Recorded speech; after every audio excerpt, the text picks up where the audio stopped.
All right, guys, so let's start talking about the warp modes in the oscillators and how those can really start to shape your wavetables even further. So the warp modes, in a really simplistic way to describe what they do, is they're going to literally warp, bend, or manipulate the waveform, wavetable, or just the cycle of the wavetable that you're on. Using this in conjunction with sweeping through like the wavetable position with a modulator like an LFO or an envelope can get some really awesome and cool results that you're just not going to find in other synths. So we're going to go through all of them. We're going to do the FM and the AM and the other FMs in a couple of separate videos because there's enough content to kind of talk about in a separate video, but let's just dive right in. Now, the first one is this sync. Now, oscillator sync is something that it's been in a lot of synths. It's not in a whole hell of a lot of soft synths. I don't know why. I know that Massive doesn't have a dedicated kind of a sync function, but the cool thing about Serum is that it does it in a very, very unique way. So typically, oscillator sync will essentially restart where the period of another oscillator is going to happen. So they'll have the same base frequency or fundamental frequency usually, but the overall just brightness or timbre of the sound usually it gets higher in pitch or perceived pitch. So it's really cool that you can do this on an oscillator level inside of Serum. So right now, let me turn off this LFO that I have activated. We'll bypass it. If I play this, we just have a saw wave. Right, nothing too crazy. Now it's on sync. Now watch what happens. Pay attention. There are one line above the axis, one line below the axis. If I turn the sync up to about halfway, now there's 3. And if I don't go too far above halfway, the pitch doesn't go up that high. So basically, if I'm playing a C0 right now, and if I go up to about halfway, it's kind of like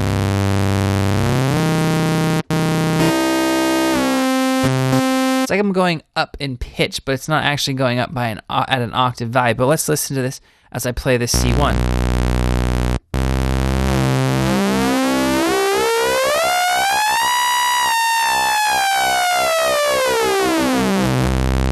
Okay, let me activate this LFO that's set to 2 bars, and let's open up a plugin called Voxengo Span, and let's see what's happening to the actual spectrum.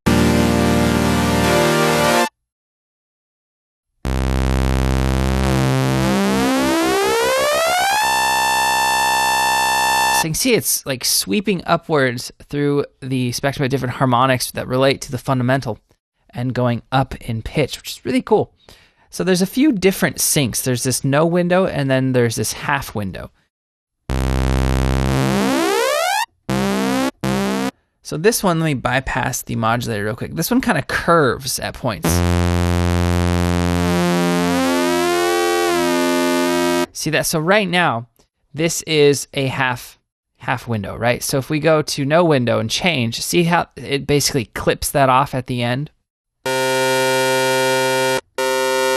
Right, so this is allowing for half windows or half, I guess almost like duty phases, I think is the proper term. And then sync window. All the way up, you can see that these positions look a little bit different. This is kind of bowing more inwards. It's kind of making almost like a water drop shape, or I don't know, I'm bad with shapes, but let's pitch this down an octave. So you can hear it does some pretty crazy things to the actual.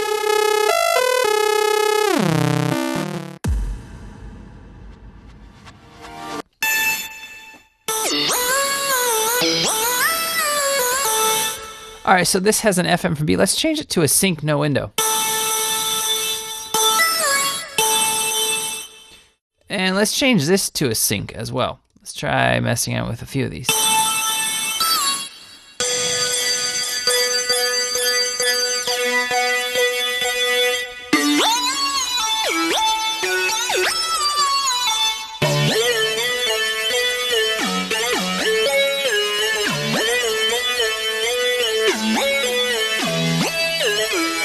So So that's pretty cool, right? It gets a little bit more brassy, nasally, kind of like pinching it off, right? It'd be like us holding our nose while we're talking and kind of doing that. It's kind of that. Now up all the way at the top, it's quite crazy, but I do like the sync at like the kind of at the halfway point or so. And it actually did some cool things to the second wave.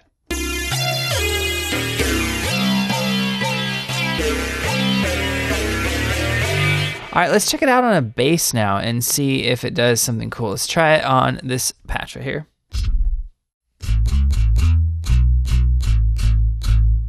All right, so that has a remap. Let's change it to a sync.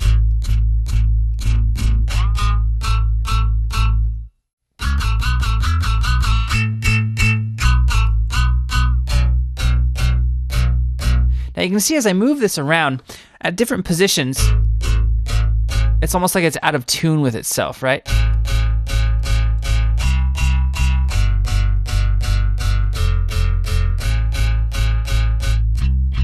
All right, so here's the sound coming from the noise and oscillator B. Let's bring in this again. Right, it's kind of like there's like a chord sound going on, right? Crazy weird. So let's move this and see if we can get it in tune with itself.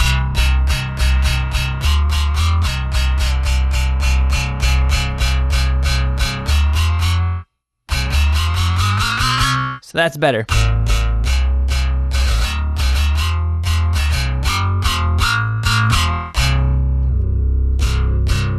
So that sounds even better yet.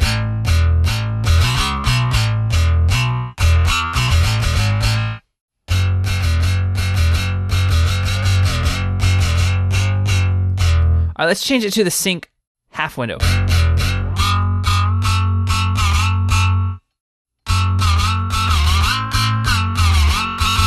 That is some crazy stuff happening in the sound. Let's do sync full window.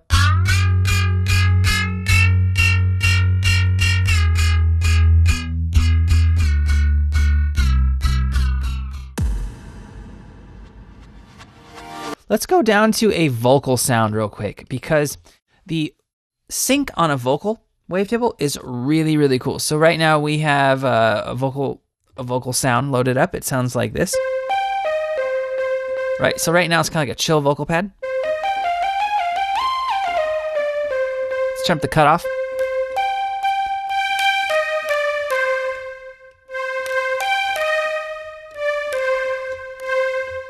Turn off.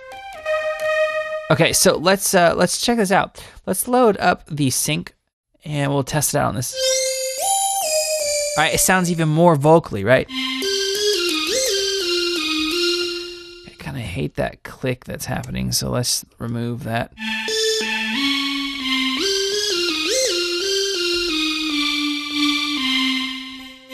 All right, let's check out oscillator B in this sound.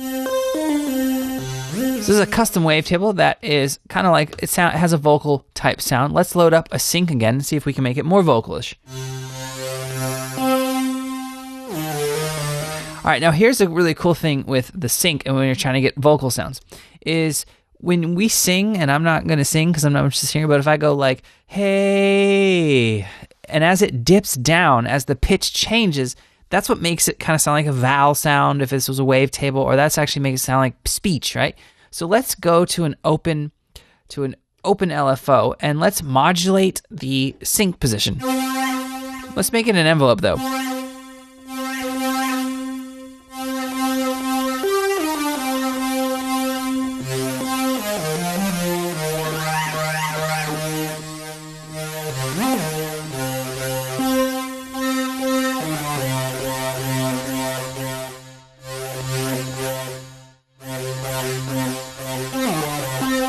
Okay, now let's bring back oscillator A.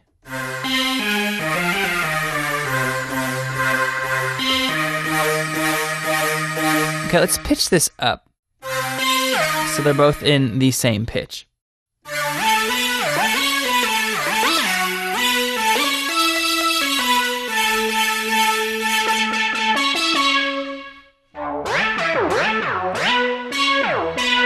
Okay, so that's actually really cool. I like it. Now, this specific sound actually had a vocal sample loaded into the noise oscillator. So let's layer these together now.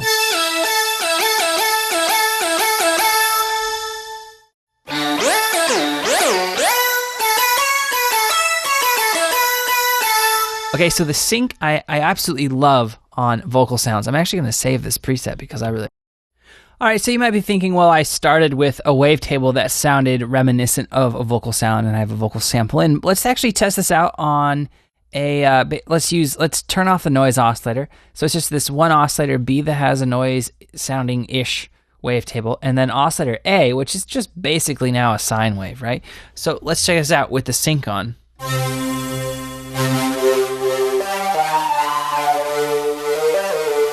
Okay, it automatically sounds just so much more like a vocal. So sync off. Let's turn off oscillator A. We hammer this point home. All right, so that's just like a straight up, I would never say it sounds like a vocal. All right, let's turn the sync back up, bring it into play.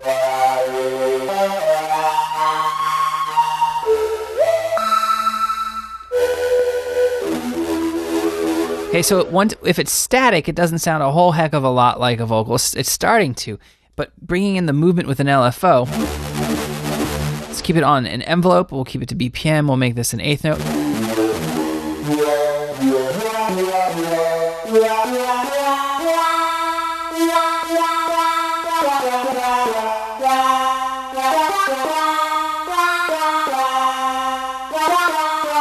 Okay, now it's starting to sound more like a vocal sound. We can even add another LFO that goes down. We'll have, what's the rate on this one? It's an eighth note, so we're gonna have an eighth note delay on this, so this doesn't kick in for an eighth note. Okay, let's keep that on track. Let's make it envelope.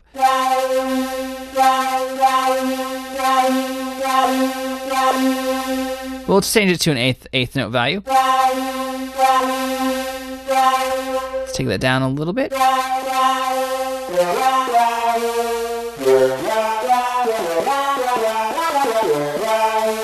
Okay, so that sounds vocalish, right? Let's bring in oscillator B now and layer these together.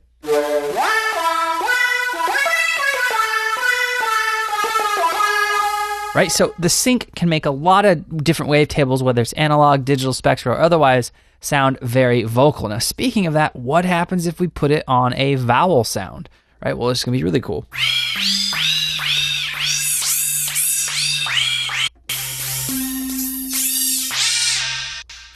It gets really, really, really digital sounding.